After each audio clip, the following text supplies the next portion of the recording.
Sejam bem-vindos a mais uma edição do Conexão Ibérica. Este é o seu programa semanal onde falamos sobre tudo o que aconteceu nos últimos 7 dias em Portugal e a Espanha. Para mais um programa, tenho comigo o meu colega Pablo Gonzalez. Olá, Pablo, tudo bem? Tudo bem. Quais é que são as notícias da semana? Bueno, la primera muy reciente de ayer mismo, Antonio Costa ha visitado a Sánchez aquí en la Moncloa y comentamos las declaraciones.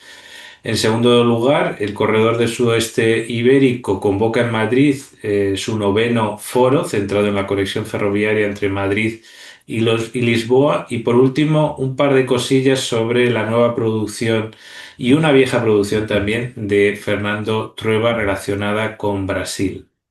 Então, agora vamos começar para esta visita de António Costa à Moncloa e sobre o que é que ele falou com o seu amigo Pedro Sánchez. Bueno, pues hablaron del contexto geopolítico, sobre todo Sánchez lo que insiste es que la Unión Europea tiene que tener la misma actitud con Ucrania, el caso de Ucrania y el caso de Gaza. Y está esa pelea interna que yo imagino que de fuero interno Antonio Costa está totalmente de acuerdo, pero bueno, él es el presidente del Consejo Europeo y tiene que hacer consensos entre diferentes sensibilidades, ¿no? Y entonces, pues bueno, lo que dice el presidente del gobierno español, Pedro Sánchez, es que la Unión Europea tiene que ser capaz de convertir en acciones los valores que comparten sus miembros, ¿no? Entonces, pues bueno, Antonio Costa está haciendo esta gira por diferentes países para conocer las prioridades de cada gobierno y lo que ha escuchado, pues bueno, han visto la agenda política, económica, internacional y social de los próximos meses y lo que ha escuchado Costa es eso, la necesidad de que la Unión Europea actúe de manera coherente defendiendo el derecho internacional en Ucrania y Gaza. Y bueno, también han comentado cosas relacionadas con incendios, sobre el tema de seguridad climática y bueno, pues el siguiente Consejo Europeo será el 23 y 24 de octubre y entonces pues bueno, ya están perfilando un poco esas prioridades y bueno, siempre cuando se les ve, ¿no? En vídeo se ve a Antonio Costa, pues la verdad ya Sánchez, pues bastante siempre mostrando esa complicidad que le llevó al propio Antonio Costa a poder llegar a donde llegó, entre otros casos por el apoyo de Pedro Sánchez. Incluso Antonio Costa puso un tuit ayer que dijo eso, que me alegro de comprobar que 40 años después de la firma del Tratado de Adhesión, recordemos, conjunta con Portugal, la sociedad española sigue aportando dinamismo, prosperidad y europeísmo a nuestra unión, ¿no? Y entonces, pues bueno, habla de los retos que enfrenta la Unión Europea, de que es intolerable la situación de Gaza, de la importancia del derecho internacional, de su compromiso con Ucrania y de reforzar nuestras capacidades comunes de defensa. Y bueno, pues fue un encuentro, como sabéis, siempre seguimos a Antonio Costa y Antonio Guterres, que están teniendo bastante trabajo últimamente, ¿no? Verdade. Agora, que novidades é que o corredor do Sudoeste Ibérico nos traz? Bueno, pues un año más, el año pasado estuvimos allí personalmente, este año también iremos allí, incluso probablemente difundamos el libro allí mismo, incluso en venta, en formato de venta, en este noveno foro del Corredor del Sudoeste Ibérico que se convoca en Madrid, fundamentalmente para promover esta conexión ferroviaria, ¿no? Donde asisten multitud de empresarios, ¿no? Que se mueven mucho entre el eje Madrid-Lisboa, Alentejo-Extremadura, Extremadura-Madrid. Y bueno, será el evento el 16 de octubre en el Auditorio Castellana 33 y se ha lanzado un texto, todos los años se va actualizando y se va aportando cosas, ¿no? Y donde dice que el corredor del sudeste ibérico, entendido como conexión ferroviaria entre Madrid y Lisboa-Sines, incomprensiblemente todavía no existe, ¿no? Ni en la práctica por falta de infraestructuras y servicios de transportes eficientes, ¿no? Ni en la mente de los decisores y la opinión pública de Portugal y España, a pesar de haber formado parte de la red de transeuropea de transporte desde la primera configuración y en la actualidad se haya confirmado su inclusión en la red básica del corredor atlántico en el reglamento 2024-1679 del Parlamento Europeo y el Consejo el 13 de junio de 2024, ¿no? Y entonces, pues bueno, comenta todas esas potencialidades, esa lentitud y bueno, pues dice la importancia, ¿no? De que debiera estar concluido en el 2030. Sabemos que va a ser muy complicado y que, bueno, es que es importante garantizar la finalización oportuna de la red básica en 2030, porque esos acuerdos también se incluyen una mayor gobernanza con actos de ejecución, ¿no? Para los principales tramos transfronterizos y otros tramos nacionales, ¿no? Y todo esto está pendiente. Es verdad que retóricamente se ha avanzado en algunos aspectos, también del lado portugués, pero hace falta ese acto de ejecución, hace falta mayor firmeza en cuanto a los objetivos, ¿no? Como por ejemplo el de identificar el corredor del Atlántico del sudeste ibérico como un eje, de Lisboa a Madrid, también el potencial de desarrollo económico y también una hoja de ruta con fechas clave. Objetivos indirectos: sensibilización de la importancia de corredor del Atlántico del Sudeste Ibérico y comprometer todo el espectro político, incluido al Parlamento Europeo. Entonces, pues bueno, hay un manifiesto que se va siempre repitiendo cada año para que la opinión pública esté informada y repito, será el 16 de octubre de 2025 de 5:30 a 8 en el Auditorio Castellana 33, el auditorio de Mutua madrileña. Então, lá estaremos. Mas agora vamos passar para o cinema. Fernando Trueba tem uma nova produção onde o Brasil é um dos cenários, certo? Sí, así es. Fernando Trueba ha presentado en un festival en Cádiz esta nueva producción musical que se llama Bajañí, un recorrido por los escenarios de España, Nueva York y Brasil. Se trata de un proyecto que tiene como hilo conductor la guitarra española y en la que acompaña el guitarrista Niño Josele. Bajañí significa guitarra en lenguaje caló, ¿no? Que es la variante del idioma romaní, ¿no? Del pueblo gitano en España. Toda esa primera parte es de España, incluso cuentan pues eso, después con músicos de jazz en Nueva York, con Ron Carter, Kenny Barrow, Artemin, Rubén Blades y para luego acabar en Brasil con la banda Mantiqueira, con Marisa Monte y con Caetano Veloso, ¿no? Sabemos que Trueba, que fue ganador del Oscar con Belle Époque, siempre ha sido un gran amigo de Brasil y de hecho ha difundido mucho la cultura brasileña en varios tipos de formato, de documentales, de todo tipo de difusión. Y hay que decir que hizo una película que se llama Dispararon al pianista, que era una película así como hecha en dibujos, contando la historia de Tenorio Jr., que fue uno de los grandes pianistas de la época del bossa nova, ¿no? De aquella época que se alargó en los años 50, 60, 70, llegó a los 70, de la gente de, pues eso, de Tom Jobim, de Vinicius de Moraes, de Toquinho, y en un viaje que hicieron a Buenos Aires, en la época de la dictadura, desapareció. Bueno, tenía la certeza y este documental que salió hace, pues a lo mejor 1 o 2 años, tenía la certeza de que, bueno, fueron las autoridades de la dictadura que los hicieron desaparecer y la noticia es que hace un par de días encontraron unas huellas dactilares, el cuerpo no, porque el cuerpo al final quedó en un osario y tal. Pero sin poder comprobar cuál era, tenía más o menos certeza de dónde había acabado enterrado y dónde acabó, en qué cementerio, pero después se juntó a los cabos de los años con otros huesos, pero sí encontraron unas huellas dactilares que le hicieron cuando, imagino que cuando falleció o antes de que falleciera o antes que se fuera asesinado en Argentina y pudieron cotejar esas huellas con otras que tenía Brasil en sus archivos y coincidían. Entonces, el caso ha quedado como resuelto y la película, por así decirlo, la tesis que mantenía, que era pues, bueno, bastante evidente, pues quedó confirmada, ¿no? Y ha sido justo hace un par de días, coincide con esta película.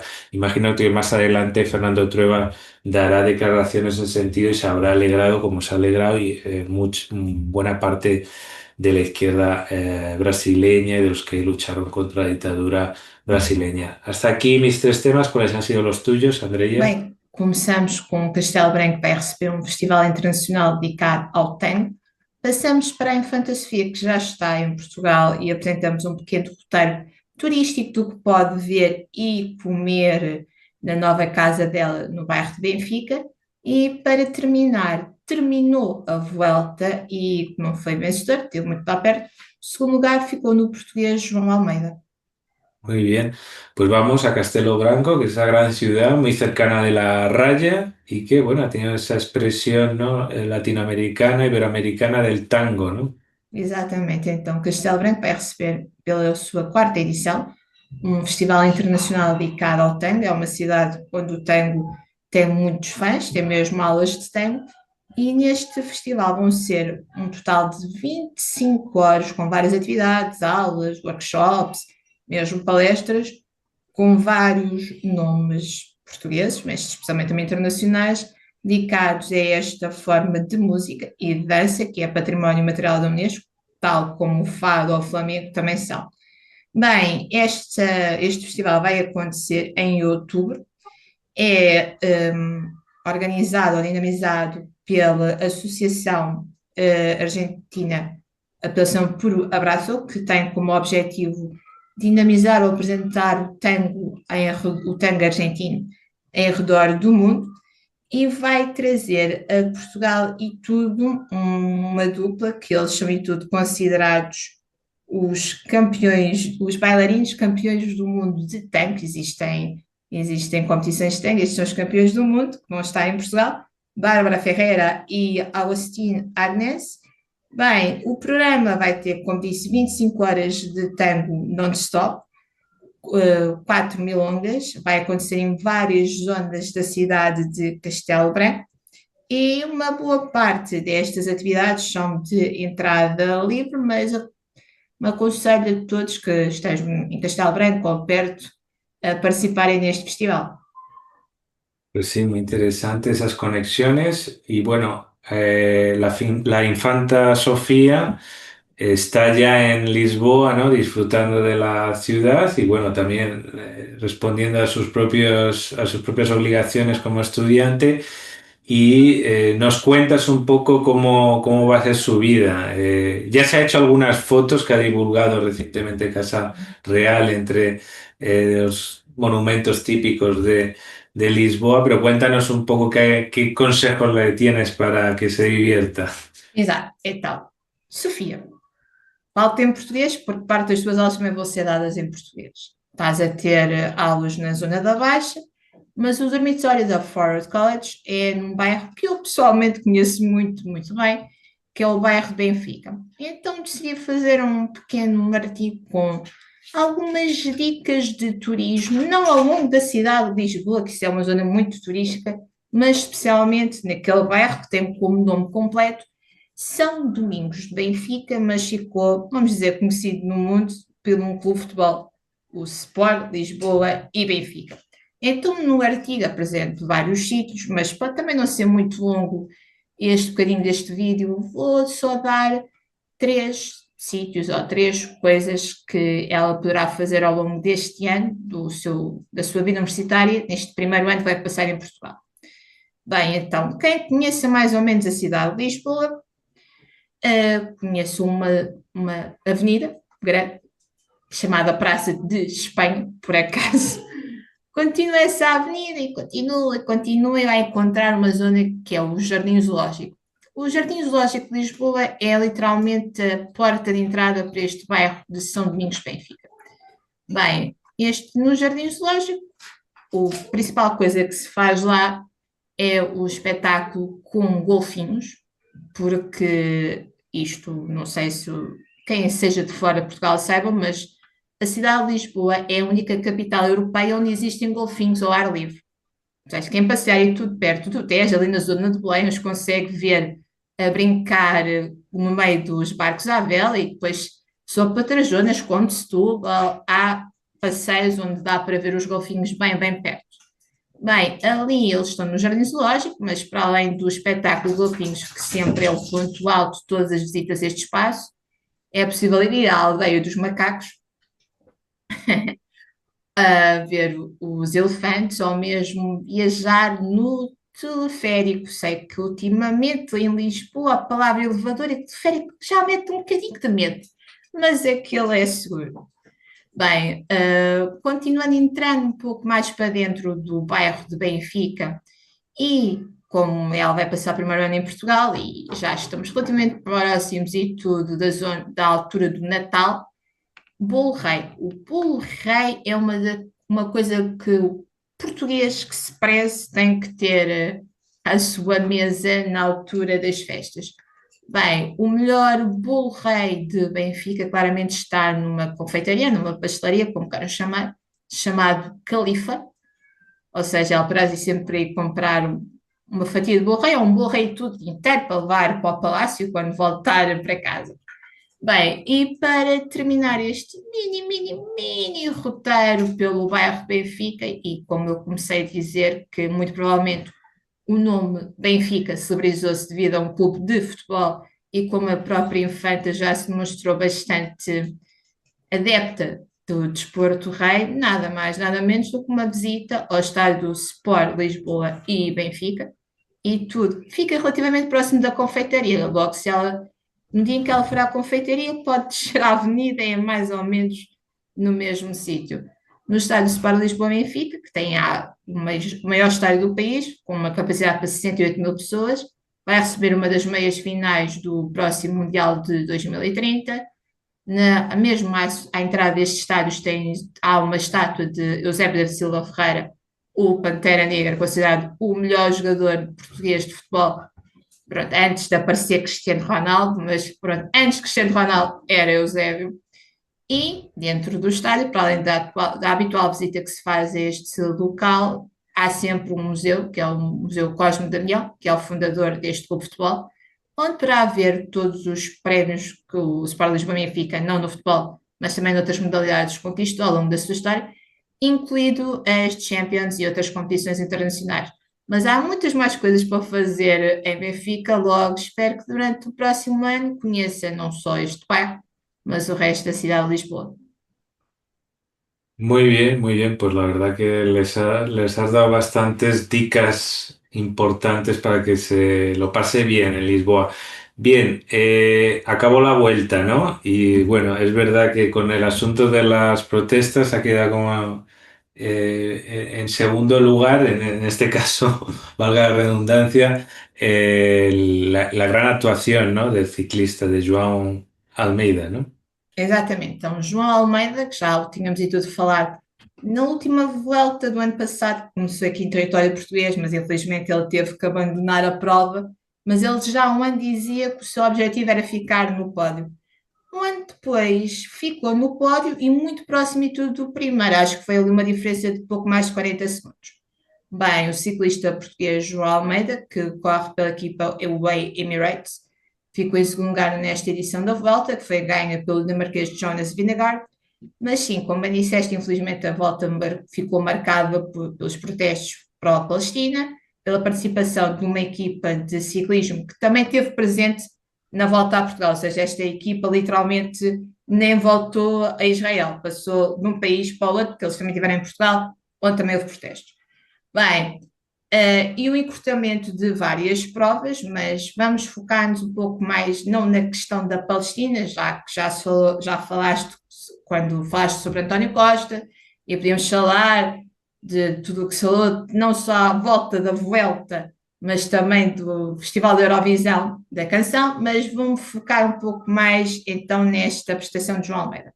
Para quem não conhece João Almeida ou o ciclismo português, o maior ciclista português, pelo menos até agora, chamava-se Joaquim Agostinho, vencedor de várias competições, não só em Portugal, mas também no estrangeiro, e em 1974 fez um segundo lugar na Vuelta. Bem, passados todos estes anos, e num ano que marca bastante os portugueses, 1974, um português, aqui João Almeida, que até são de terras até relativamente próximas um do outro, volta a repetir o feito de Joaquim Agostinho, conquistou um segundo lugar numa das maiores provas de ciclismo do mundo, para chegar ao mesmo nível de Joaquim Agostinho, que tem pódios nas três maiores competições, ou seja, na Vuelta, no Tour de France e no Giro de Itália.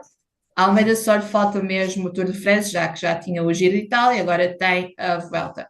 Bem, o João Almeida, que para quem percebe mais ou menos de ciclismo, é considerado também um trepador, ganhou o que é considerado a etapa rainha da montanha em Espanha, o Angliru, espero que não tenha dito mal o nome, a gente aqui, a nossa etapa rainha da montanha chama-se a Senhora da Graça. Teve bastante apoio em todas as provas, mesmo que algumas tenham que ter sido encurtadas devido aos protestos pró-Palestina, especialmente na zona da Galícia, onde na apresentação havia muitos gritos a favor do Botalume, que é o João Almeida. Bem, chegou a Madrid, a etapa de Madrid teve que ser cancelada devido ao que também todos sabemos, devido aos protestos. Terminou com um pódio do dinamarquês e o segundo lugar do português. E esperamos, como é óbvio, primeiro que a questão da Palestina seja resolvida e que no próximo ano possamos ver talvez uma volta da Vuelta a Portugal em alguma das suas etapas e talvez João Almeida conseguir subir mais um degrauzinho no pódio. Muy bien, pues seguimos aquí a tope con la perspectiva ibérica de todo tipo de juegos de deporte y seguiremos aquí desde el trapecio. Ya sabéis dónde encontrarnos en redes sociales y YouTube. Nos vemos próximamente. Até à próxima.